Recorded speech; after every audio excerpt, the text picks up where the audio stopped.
जटिल समस्या हो या भाग्य बाधा हो, व्यापार, नौकरी, शादी की समस्या, करियर की चिंता हो या वैवाहिक जीवन में हो सुख का अभाव, पाइए अपनी समस्त ज्योतिषीय तथा वास्तु समस्याओं का सरल, चमत्कारी, प्रभावशाली समाधान। एक जाना माना और विश्वसनीय नाम, आचार्य पंडित श्री वैभवनाथ शर्मा जी, काशी के 400 वर्ष पुराने प्रतिष्ठित और अंतरराष्ट्रीय ख्याति प्राप्त राज ज्योतिषी परिवार की 8वीं पीढ़ी के ज्योतिषी और वास्तु शास्त्री आचार्य पंडित श्री वैभवनाथ शर्मा जी के द्वारा व्यक्तिगत या फिर फोन पर अपॉइंटमेंट लेने के लिए कॉल करें 9818300146, 9990724131 या फिर ईमेल करें sharma.vaibhav@gmail.com पर।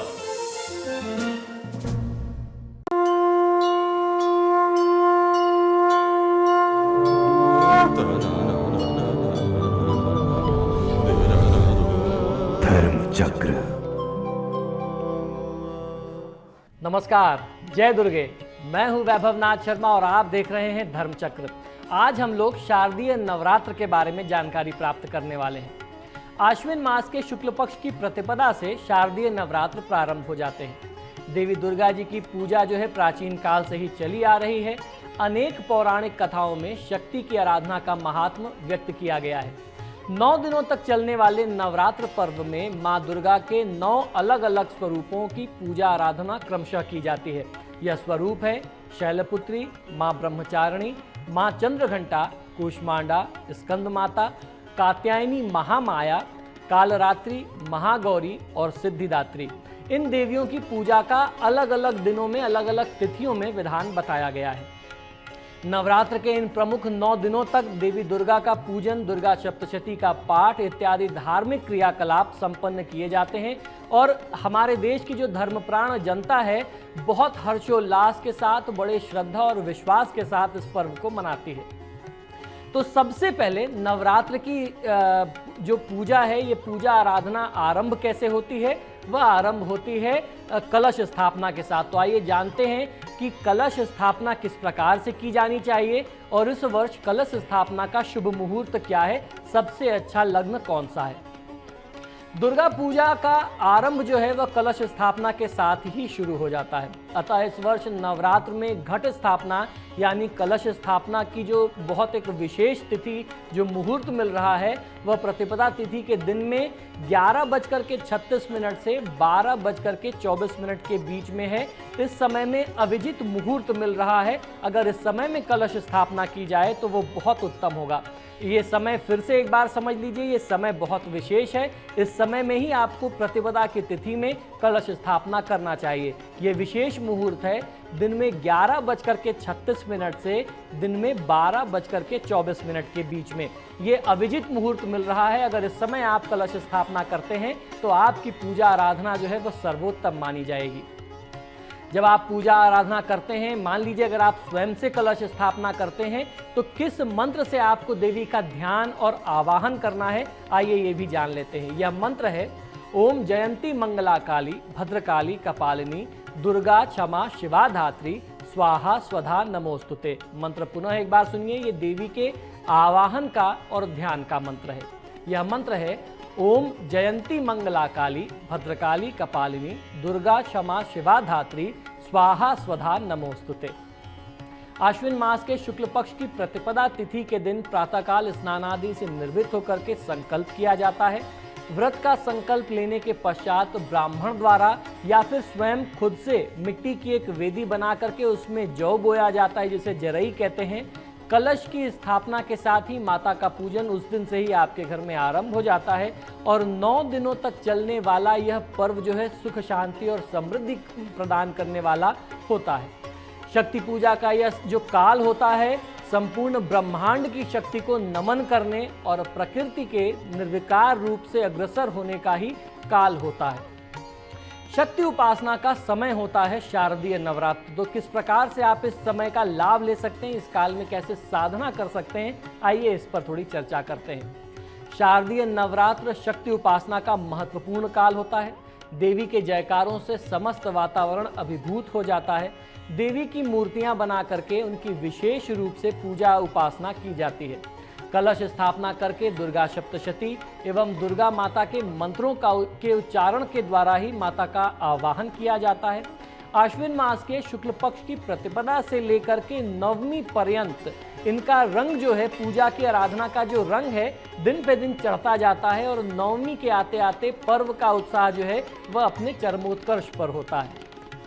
दुर्गा अष्टमी तथा नवमी के दिन माँ दुर्गा देवी की पूर्ण आहुति की जाती है।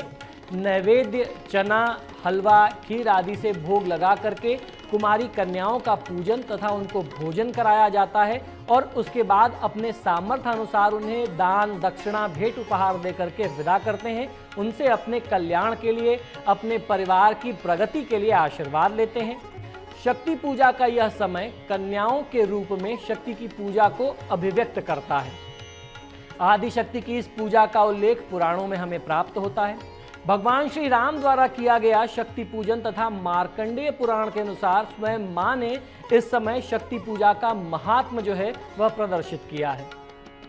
अश्विन मास की नवरात्रि में रामलीला, रामायण का पाठ जगह जगह इस समय में रामायण के रामचरितमानस के नवान पारायण यानी नवरात्र के 9 दिनों के अंदर अंदर पूरी रामचरितमानस का पाठ कर लेना या मास पारायण करने का बहुत जगह जगह संकल्प दिखाई देता है। लोग इसका आयोजन करते हैं। इसके साथ साथ भागवत का पाठ करते हैं। अखंड कीर्तन जैसे सामूहिक धार्मिक अनुष्ठान जगह जगह देखे जा सकते हैं। नवरात्र में देवी दुर्गा की कृपा जीव को सद्गति प्रदान करने वाली होती है तथा जीव समस्त बंधनों एवं कठिनाइयों से पार पाने की शक्ति प्राप्त करने में सफल होता है। शारदीय नवरात्र में व्रत किस प्रकार करना चाहिए, ये भी जानना बहुत आवश्यक है। इस नवरात्र में स्त्री पुरुष दोनों इस व्रत को धारण कर सकते हैं, यानी आप संकल्प कर सकते हैं। सर्वप्रथम आपको प्रातःकाल स्वयं स्नानादि क्रियाओं से निवृत्त होकर के व्रत का संकल्प कर पूजा स्थान पर वेदी का निर्माण कर लेना चाहिए। उसके पश्चात आद्य शक्ति का विधिवत प्रकार से षोडशोपचार आप पूजन कर लें। जो आपने कलश स्थापित किया है उस कलश में आपको माता का स्वरूप ध्यान करके पूजन कर लेना चाहिए। कलश की स्थापना कर नवरात्र व्रत का संकल्प लेकर के कलश में आम के पत्ते, दूर्वा, पंचामृत एवं पंचगव्य डाल करके उसके मुंह पर कलावा बांध लेना चाहिए। कलश के पास गेहूं या जौ का पात्र रख करके पूजन करके मां दुर्गा का आपको ध्यान करना चाहिए। देवी महात्म के अनुसार दुर्गा सप्तशती का पाठ करने के साथ साथ मंत्रोच्चारण भी करना चाहिए। इस प्रकार 9 दिनों तक नवरात्र करके दशमी को दशांश हवन, कन्या पूजन द्वारा व्रत का पारण करना चाहिए। नवरात्रि की प्रतिपदा तिथि में प्रथम स्वरूप की पूजा आराधना की जाती है। माँ दुर्गा पहले स्वरूप में शैलपुत्री के नाम से जानी जाती हैं, सुविख्यात हैं। यही नवदुर्गाओं में प्रथम दुर्गा का स्वरूप है। पर्वतराज हिमालय के घर पुत्र रूप में उत्पन्न होने के कारण इनका नाम शैलपुत्री पड़ा। नवरात्र पूजा में प्रथम दिवस इन्हीं की पूजा उपासना करने का विधान है। इस प्रथम दिन की उपासना में योगी अपने मन को मूलाधार चक्र में स्थित करते हैं। यहीं से उनकी योग साधना 9 दिनों की जो ये साधना है, तपस्या का क्रम है, वह आरंभ हो जाते हैं।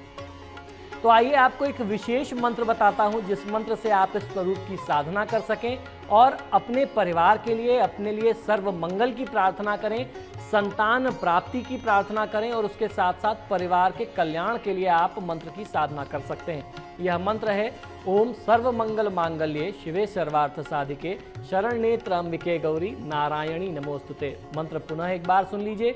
ओम सर्व मंगल मांगल्ये शिवे सर्वार्थ साधिके शरण्ये त्र्यंबके गौरी नारायणी नमोस्तुते।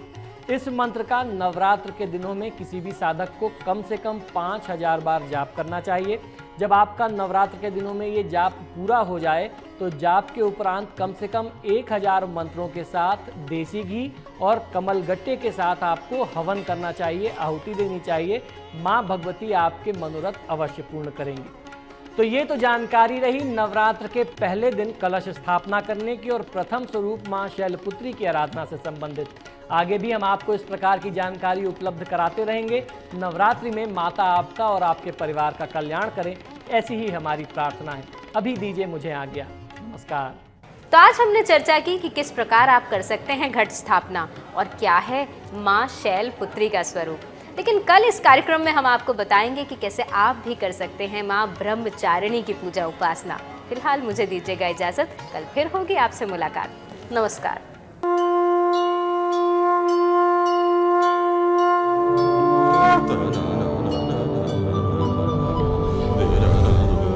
धर्म चक्र।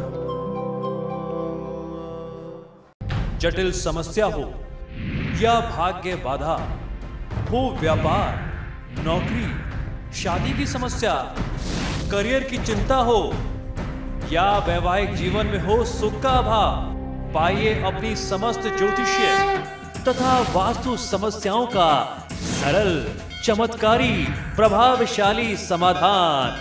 एक जाना माना और विश्वसनीय नाम, आचार्य पंडित श्री वैभवनाथ शर्मा जी, काशी के 400 वर्ष पुराने प्रतिष्ठित और अंतरराष्ट्रीय ख्याति प्राप्त राज ज्योतिषी परिवार की 8वीं पीढ़ी के ज्योतिषी और वास्तु शास्त्री आचार्य पंडित श्री वैभवनाथ शर्मा जी के द्वारा व्यक्तिगत या फिर फोन पर अपॉइंटमेंट लेने के लिए कॉल करें 9818 300 146 9990 724 131 या फिर ईमेल करें sharma.vaibhav@gmail.com पर।